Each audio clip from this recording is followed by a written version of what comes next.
வணக்கம். தமிழர்கள் எண்ணையும் எழுத்தையும் கண்ணென போற்றி வாழ்ந்தனர்.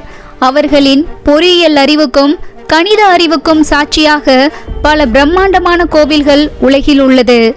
உலகளாவிய வாணிபமும் கட்டிடக்கலையும் தமிழர்கள் கணிதத்தில் சிறந்து விளங்கியதற்கான ஆதாரங்கள். அப்படி தமிழர்களின் கணித அறிவும் பொறியியல் அறிவும் ஒன்றாக கலந்த கலவையின் உச்சம்தான் பல சீற்றங்களை தாண்டி 1000 ஆண்டுகளை கடந்து இன்றும் கம்பீரமாக நிற்கும் தஞ்சை பெரிய கோயில். தமிழை அடிப்படையாக வைத்துதான் இந்த பெரிய கோயில் கட்டப்பட்டதென்றால் உங்களால் நம்ப முடியுமா? இந்த கோயிலின் கருவறையில் இருக்கும் மிகப்பெரிய லிங்கம் 12 அடி, அதாவது தமிழின் உயிரெழுத்துக்கள் 12. அதன் பீடம் 18 அடி, தமிழின் மெய்யெழுத்துக்கள் 18. அதேபோல் இந்த கோயிலின் விமானம் என்று சொல்லக்கூடிய கோயில் கோபுரம் தரைமட்டத்திலிருந்து 216 அடி, தமிழில் உள்ள உயிர்மை எழுத்துக்கள் மொத்தம் 216. கருவறையில் இருக்கும் லிங்கத்திற்கும் வெளியே இருக்கும் நந்தி தேவருக்குமான இடைவெளி 247 அடி, அதாவது தமிழில் உள்ள மொத்த எழுத்துக்களின் எண்ணிக்கை 247 ஆகும். இப்படி முழுக்க முழுக்க தமிழை அடிப்படையாக வைத்து கட்டப்பட்டதே இந்த பெரிய கோயில். சோழன் அவனுடைய பேரரசுக்கு அழியாத சின்னம் வேண்டும் என்றும் அதே நேரம் தமிழுக்கு முக்கியத்துவம் கொடுத்தும் வரலாறு காணாத ஒரு பிரம்மாண்டமான கோவிலை கட்ட முடிவு செய்தான். இந்த கோவிலை கட்டுவதற்கான கருங்கற்கள் பல 100 மீட்டர் தூரத்திலிருந்து கொண்டு வரப்பட்டிருக்கிறது. எந்த சாலை வசதியும் இல்லாத அந்த காலத்தில் எப்படி எதன் மூலம் அத்தனை எடையுள்ள கற்கள் கொண்டு வரப்பட்டது? எந்த தொழில்நுட்பமும் இல்லாத 1000 ஆண்டுகளுக்கு முன்னால் எப்படி 80 டன் எடையுள்ள கல் விமானம் என்று சொல்லப்படும் கோபுரத்தின் உச்சியில் வைக்கப்பட்டது? எந்த ஒரு கட்டுமானமாக இருந்தாலும் சின்ன விபத்துகள் ஏற்படும் வாய்ப்புகள் அதிகம். யானை போன்ற விலங்குகளும் ஆயிரக்கணக்கான மனிதர்களும் வேலை செய்வதாக வைத்தாலும் அத்தனை பேருக்கும் மருத்துவ வசதி, தங்கும் வசதி, இதற்கான முன்னெச்சரிக்கை எப்படி திட்டமிடப்பட்டது? முக்கியமாக இந்த கோயிலின் கட்டிடம் சமமான எடை விகிதத்தில் பல பகுதிகளாக பிரித்து பகிர்ந்து கட்டப்பட்டிருக்கிறது. இதெல்லாம் எப்படி சாத்தியம்? இந்த கோயிலின் உள்ளே வரையப்பட்டிருக்கும் ஓவியங்கள் வெறும் சித்திரங்கள் அல்ல. சோழர் காலத்து மக்களின் வாழ்க்கை முறை, பண்பாடு, கலாச்சாரம் என அனைத்தையும் விளக்கும் வகையில் மிக தத்ரூபமாக வரையப்பட்டிருக்கிறது. இதில் ஆச்சரியமான விஷயம் என்னவென்றால், இந்த கோயிலின் விமானத்தின் நிழல் தரையில் விழாது. அது எப்படி விழவில்லை என்பது ஆராய்ச்சியாளர்களுக்கு இன்னும் ஒரு புதிராகவே உள்ளது. அதேபோல் பெரிய கோயிலின் நடராஜர் மண்டபத்தில் நின்று நம் கைத்தட்டி ஓசை எழுப்பினால் அது 3 மடங்காக திருப்பி தெளிவாக எதிரொலிக்கின்றது. சுவர்களின் வடிவம், கோணம், எதிரொலிக்கும் தன்மை, இதெல்லாம் எப்படி அப்பவே கண்டுபிடித்தார்கள்? 7 ஆண்டுகளில் இந்த பிரம்மாண்டமான கோயில் கட்டப்பட்டது. ஆனால் அதற்கான திட்டமிடல் எப்பொழுது ஆரம்பமானது? எப்படி உருவாக்கப்பட்டது? ஒவ்வொன்றையும் யோசிக்க மெய் சிலிர்க்கிறது. 1000 ஆண்டுகளை கடந்து தமிழினத்தின் பெருமை மிகு அடையாளமாக உயர்ந்து நிற்கிறது தஞ்சை பெரிய கோயில். எத்தனையோ இயற்கை சீற்றங்கள், எத்தனையோ அந்நியர்களின் படையெடுப்புகள் அனைத்தையும் தாங்கி காலத்தின் சாட்சியாக கம்பீரம் குலையாமல் நிற்கும் தஞ்சை பெரிய கோயில் ஏராளமான அற்புதங்களை தன்னுள்ளே பொதிந்து வைத்திருக்கிறது. புவியச்சின் சாய்வுகளை கணித்து மிக நுட்பமாக அடித்தளத்தை அமைத்து இருக்காற்படை நுட்பத்தில் தொடங்கி ஒற்றை கல்லால் கோபுரத்தை வடிவமைத்து நிறுத்தியிருக்கிறார்கள் சோழ சிற்பிகள். புவியின் சுழற்சிக்கேற்ப தன்னைத்தானே தகவமைத்துக் கொள்ளும் வகையில் உருவாக்கப்பட்ட இக்கோயிலின் கட்டுமான நுட்பம் உலக வல்லுநர்களை எல்லாம் வெளியுயர்த்தி வியக்க வைக்கிறது. ஒவ்வொரு கல்லிலும் கலைநயம், ஒவ்வொரு சிற்பத்திலும் 1000 கதைகள். வழிபாட்டுக்குரிய ஆலயமாக மட்டுமல்லாமல் கலைக்கூடமாக, வங்கியாக, சமூக நிர்வாகத்துக்கான ஒருங்குகூடும் மையமாக விளங்கியிருக்கிறது இந்த பெரிய கோயில். இதை ராஜராஜேஸ்வரம் என்று குறிப்பிடுகின்றன இங்குள்ள கல்வெட்டுகள். கல்லணை நீர் தழுவி செல்லும் திருசுற்று மாளிகை, நெடித்துயர்ந்த திருவாயில்கள், வான் கைலாயமாகவே விளங்கும் விமானம், இயற்கையின் அத்தனை அம்சங்களையும் அணுக்கமாக சுமந்து கொண்டிருக்கும் சிற்பங்கள் என பிரபஞ்ச தத்துவத்தின் கட்டுமான மொழிபெயர்ப்பாகவே இருக்கிறது இந்த பெரிய கோயில். தஞ்சை பெரிய கோயில் உருவாக்கத்துக்கு பல நூறு பேர் துணை நின்று இருக்கிறார்கள். ஒவ்வொரு கல்லிலும் ஒவ்வொருவரின் உழைப்பு இருக்கிறது. பொருள் படைத்தோர் பொருள் தந்திருக்கிறார்கள், இல்லாதோர் கல் தந்திருக்கிறார்கள். எல்லோரின் பெயரும் கல்வெட்டுகளில் இடம்பெற்றிருக்கிறது. சில வருடங்களுக்கு முன் திருப்பணி செய்தபோது திருச்சுற்று மாளிகையின் அஸ்திவாரத்தில் ஏராளமான முண்டு கற்கள் கிடைத்தது. ஒவ்வொரு கல்லிலும் ஒவ்வொருவரின் பெயர் பொறிக்கப்பட்டுள்ளது. பொன்னள்ளி கொடுத்தோர் முதல் கல் கொடுத்தோர் வரை எவரின் பெயரும் வரலாற்றில் விட்டு போய்விடக்கூடாது என்பதில் ராஜராஜன் காட்டிய அக்கறை வியக்க வைக்கிறது. இக்கோயிலுக்கு ஏராளமானோர் பங்களிப்பு செய்திருந்தாலும் மிகவும் குறிப்பிடத்தகுந்தவர்கள் 12 பேர். அரசன் ராஜராஜன், தலைமை தச்சன் குஞ்சரமல்லன், அவனது உதவியாளர்கள் நித்த வினோத பெருந்தச்சன், கண்டராதித்த பெருந்தச்சன், பெருங்கொடை வழங்கிய ராஜராஜனின் சகோதரி குந்தவை, பல்வேறு கட்டுமான பணிகளில் பங்கெடுத்து கொண்ட ராஜராஜனின் சேனாதிபதி கிருஷ்ணன் ராமன், நிர்வாக அதிகாரி பெய்கை நாட்டு கிழவன், தென்னவன் மூவேந்த வேளான், ராஜராஜனின் குருமார்கள் ஈசான சிவபண்டிதர், சர்வ சிவபண்டிதர், மகன் ராஜேந்திரன், கோயிலின் தலைமை குரு பவனப்பிடாரன், கல்வெட்டுகளை பதிப்பித்த இரவி பாருளுடையான். தஞ்சை பெரிய கோயிலை கட்டியது யார் என்பது பற்றி நெடுங்காலம் சர்ச்சைகள் இருந்தது. தஞ்சையை ஆண்ட கரிகாலன் தீரா நோயால் தவித்ததாகவும், இந்த பெரிய கோயிலை கட்டி இங்குள்ள சிவகங்கை தீர்த்தத்தில் மூழ்கி எழுந்ததால் நோய் தீர்ந்ததென்றும் பிரகதீஸ்வர மகாத்மிய என்ற நூல் சொல்கிறது. கிருமி கண்ட சோழன் என்ற கரிகாலனின் பட்டப்பெயரை இதற்கு ஆதாரமாக சுட்டிக்காட்டியது அந்த நூல். 1887 ஆண்டு ஹீல்ஸ் என்ற ஒரு ஜெர்மன் தொல்பொருள் ஆய்வாளர் தஞ்சை பெரிய கோயில் பற்றி அதிகாரப்பூர்வமாக ஆவணம் செய்ய பிரிட்டிஷ் அரசாங்கம் கேட்டுக்கொண்டது. ஹீல்ஸ் புகைப்படம் எடுப்பதில் வல்லவர். இதற்கு முன்பு ஆங்கிலேயர் ஆட்சியில் மாவட்ட ஆட்சியாளராக பணியாற்றியவர். தஞ்சை பெரிய கோயிலின் பெருமை வாய்ந்த வரலாறு அதன் சுற்றுச்சுவர்களில் பொறிக்கப்பட்டு இருந்தும் கூட உள்ளூர் மக்கள் பெரிய கோவிலை ஆவணப்படுத்த தவறிவிட்டார்கள். 1860க்கு முன்னர் கோயிலின் வரலாறு யாருக்கும் தெரியாத நிலையிலேயே 800 ஆண்டுகளாக இருந்து வந்தது. 1858 ஆண்டில் ஆங்கிலேயர்கள் தஞ்சையின் நிர்வாகத்தை எடுத்துக்கொண்ட பிறகு புனித பீட்டர்ஸ் பள்ளியில் ஆசிரியர் பணியில் இருந்த ஆங்கிலேய கிறிஸ்துவ பாதிரியார் மற்றும் தலை சிறந்த தமிழறிஞருமாகிய ஜியு போப் பெரிய கோவிலை ஆவணப்படுத்துமாறு கோரப்பட்டார்.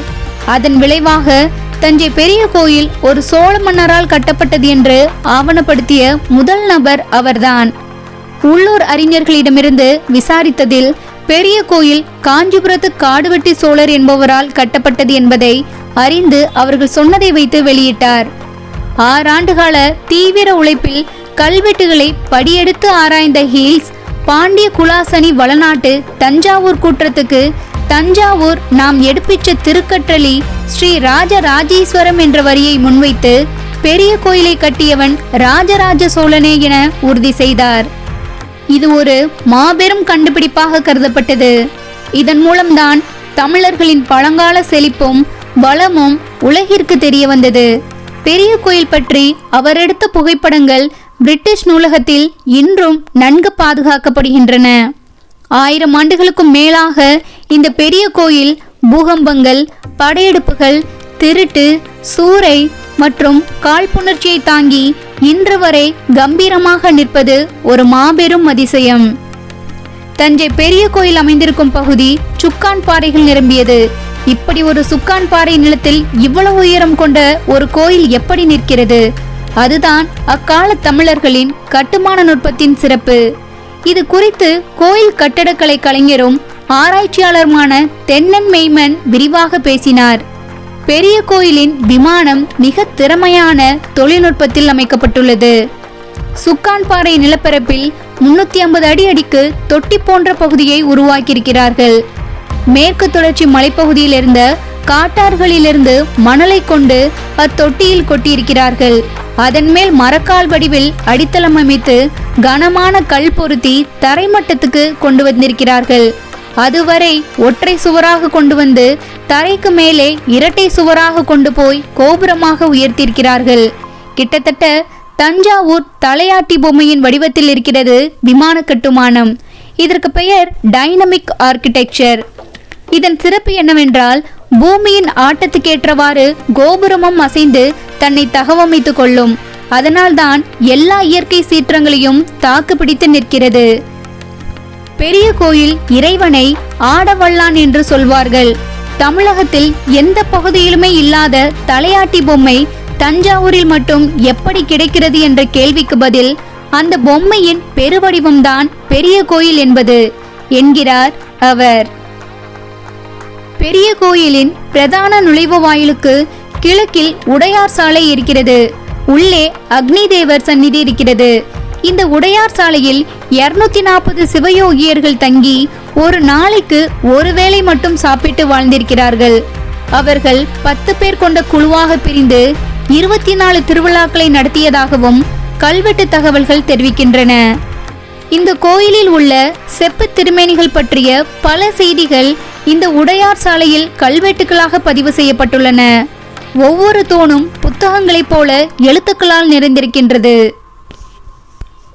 கேரளந்தகவாசல், ராஜராஜன் திருமண்டபம், திருச்சுற்று மாளிகை, அக்னி தேவர், யமராசா, பரிவார ஆலயத்து பிள்ளையார், உமா பரமேஸ்வரியார் என்று பல பெயர்கள் கல்வெட்டுகளில் இடம்பெற்றுள்ளது. ஆனால் சிவலிங்கம் என்ற பெயர் எந்த இடத்திலும் இடம்பெறவில்லை. உடையார் ஸ்ரீ ராஜராஜேஸ்வரம் உடையார் என்றே இறைவனை குறிப்பிட்டிருக்கின்றன கல்வெட்டுகள். இங்கிருக்கும் நந்தி மண்டபம், நந்தியம்மன் சந்நிதி, வாகன மண்டபங்கள் அனைத்தும் பிற்கால கட்டுமானங்கள். விமானத்தை ஒட்டி கருவறைக்கு தெற்கேயுள்ள தட்சிணாமூர்த்தியை உருவாக்கியது மராட்டியர்கள். வாராகியும் அண்மை கால வருகைதான். மகா மண்டபத்தின் மேற்பகுதியும் பிற்கால கட்டுமானம்தான். கோயிலை சுற்றியிருக்கும் திருச்சுற்று மாளிகை ராஜராஜன் காலமான பிறகு கட்டப்பட்டது. முகப்பில் உள்ள 5 தளங்களை கொண்ட கேரளந்தகன் திருவாயிலில் முதல் தளம் தவிர மற்றவை செங்கற்களால் கட்டப்பட்டவை. இந்த செங்கற்கள் சிறப்பான தொழில்நுட்பத்தில் தயாரிக்கப்பட்டவை. அடப்ப மரம், மாமரம், கடுக்காய் மரம், தானிக்காய் மரம் ஆகியவற்றின் பட்டைகளையும் திரிபலா எனப்படும் கடுக்காய், தாண்டிக்காய், நெல்லிக்காய் ஆகியவற்றையும் கஷாயமாக்கி மண்ணில் ஊற்றி 5 மாதங்கள் புளிக்க புளிக்க பிசைந்து செங்கலாக அறுத்து சுட்டு 1 மாதம் ஆறவிட்டு தண்ணீரில் ஊறவிட்டு நன்கு உலரச் செய்து அதன் பிறகே கட்டுமானத்தில் பயன்படுத்தப்பட்டுள்ளது. 1000 ஆண்டு சரித்திரத்தில் தஞ்சையை 5 முறை பூகம்பங்கள் தாக்கியுள்ளது. அனைத்தையும் தாங்கி கன கம்பீரமாக நிற்கிறதென்றால் நுட்பமான கட்டுமானமே காரணம். கருவறையை சுற்றி 4 சுவர்கள், வெளியே சுற்றறை, அதன் வெளியே 4 சுவர்கள். இந்த 8 சுவர்களையும் இணைத்து அதன் மேல் கூடையை கவிழ்த்து வைத்தாற் போல விமானம் அமைக்கப்பட்டுள்ளது. மாலிக்குகளும் நவாபுகளும் சுல்தான்களும் பலமுறை தஞ்சை பெரிய கோயிலை சூறையாடினர். பிரெஞ்சுக்காரர்களும் ஆங்கிலேயரும் பீரங்கிகளை வைத்து தகர்த்தனர். 30 ஆண்டுகளுக்கு மேல் சிப்பாய்களின் கூடாரமாக இருந்த பெரிய கோயில் பல தாக்குதல்களை சந்தித்தது. இருந்தும் அதன் கம்பீரத்தை யாராலும் சிதைக்க இயலவில்லை. அதனால்தான் அது இன்றும் பெரிய கோயிலாக இருக்கிறது. 800 ஆண்டுகள் தொடர்ச்சியாக படையெடுப்பு, சண்டை.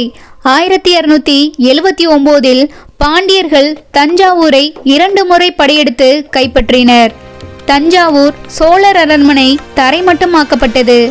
1335 மாலிக் கபூரின் படைகளால் கடும் சோதனைக்குட்பட்டது. அதே வருடம் தில்லி சுல்தான் படையெடுப்பு. 1350 முதல் 1532 வரை தேவராயாவின் விஜயநகரின் ஆதிக்கம். அதன் பிறகு 1532 முதல் 1673 வரை நாயக்கர்கள் ஆட்சி. 1674 முதல் 1855 வரை மராட்டியர் ஆட்சி. 1855 முதல் 1947 வரை ஆங்கிலேயர்கள் ஆட்சி. 1772 ஆண்டில் கோயிலின் நுழைவுக்கூடம் பிரெஞ்சு படைவீரர்கள் தங்குமிடமாக பயன்படுத்தப்பட்டது. 1773 முதல் 1779 வரை ஆங்கிலேய படை சிறிய கோட்டையின் வடக்கு பகுதியை தங்குமிடமாக பயன்படுத்தினர். தற்போதைய பதிவு அலுவலகம் அல்லது சிவகங்கா பூங்கா இருக்கும் இடம்தான் அந்த பகுதி. சுமார் 25 ஆண்டுகளுக்கு முன்னால் பெரிய கோயில் பார்ப்பதற்கு கருப்பாக இருக்கும். அதன் பிறகுதான் கரும்பாசி படிந்த கோவிலின் முகப்பு கற்கள் சாண்ட் பிளாஸ்டிங் முறையில் சுத்தம் செய்யப்பட்டது. இதனால் இளஞ்சிவப்பு கிரானைட்கள் மேலும் நன்றாக தெரிய வந்தது. இதன் காரணமாகத்தான் பெரிய கோயில் தோற்றம் பிரகாசமாக மாறியது. 1995ஆம் ஆண்டு உலக தமிழ் மாநாட்டின் போது திரைப்பட இயக்குனர் கே. பாலச்சந்தர் பெரிய கோயிலின் வெளிப்புற ஒளி விளக்குகளை வடிவமைத்தார். அது மேலும் பிரகாசம் ஊட்டியது. கடந்த 15 வருடங்களாக 5 வருடத்திற்கு ஒரு முறை ரசாயன முறையில் கோபுர சிற்பங்கள் சுத்தம் செய்யப்படுகின்றது. பெரிய கோயில் கட்ட உபயோகப்படுத்திய இளஞ்சிவப்பு கிரானைட் கற்கள் கிள்ளுக்கோட்டையின் தென்மேற்கு பகுதியிலிருந்து கொண்டு வரப்பட்டது. தற்போதைய நந்தி சிற்பம் நாயக்க மன்னர்களால் நிறுவப்பட்டது. இது பெரம்பலூர் பச்சைமலை அடிவார பகுதியிலிருந்து கொண்டு வரப்பட்ட கல்லில் செதுக்கப்பட்டுள்ளது. இங்கு பல ரகசிய அறைகளும் கோவிலுக்கு அடியில் வெளியே செல்வதற்கான பாதைகளும் விலை மதிப்பற்ற பல பொருட்களும் இங்கு பதுக்கி வைத்திருப்பதாகவும் பல ரகசியங்களை மறைத்து வைத்திருப்பதாகவும் சொல்லப்படுகிறது. சோழ வம்சத்தின் தலைசிறந்த மன்னரான ராஜராஜ சோழனால் கட்டப்பட்ட ஒரு அற்புதமான நினைவு சின்னம்தான் தஞ்சை பெரிய கோயில். இன்னும் பல அறிந்து கொள்ள முடியாத கட்டிடக்கலை ரகசியங்களை கொண்ட இக்கோயில் பதிவு செய்யப்படாத உலக அதிசயங்களில் ஒன்றாகும். இந்த பெரிய கோயில் 1,30,000 டன்களுக்கும் அதிகமான எடையுடன் உலகின் முதல் முழுமையான கிரானைட் கோயிலாகும். கருவறையில் இருக்கும் மிகப்பெரிய லிங்கம் ஒற்றை கல்லால் செதுக்கப்பட்டது. அதேபோல் ஒரே பாறையில் செதுக்கப்பட்ட ஒரு பெரிய நந்தி சன்னதி நுழைவாயிலில் உயரமாக நிற்கிறது. இது இந்தியாவின் 2வது பெரிய நந்தியாகும். இங்கிருக்கும் கட்டிடக்கலை, ஓவியம், வெண்கல வார்ப்பு மற்றும் சிற்பம் இதையெல்லாம் கற்பனை செய்வதே கடினம். ஆனால் இது வெறும் கற்பனை அல்ல, தவிர்க்க முடியாத உண்மை. அஷ்டதிக் பாலகங்கள், அதாவது திக் என்றால் திசை, பாலகங்கள் என்றால் ஆட்சியாளர். திசைகளின் ஆட்சியாளரை கொண்ட சில கோயில்களில் பிரகதீஸ்வரர் கோயிலும் ஒன்றாகும். உலக புகழ் பெற்ற இந்த பெரிய கோயில் யுனெஸ்கோவின் உலக பாரம்பரிய தலமான கிரேட் லிவிங் சோழா டெம்பிள்ஸின் ஒரு பகுதியாகும்.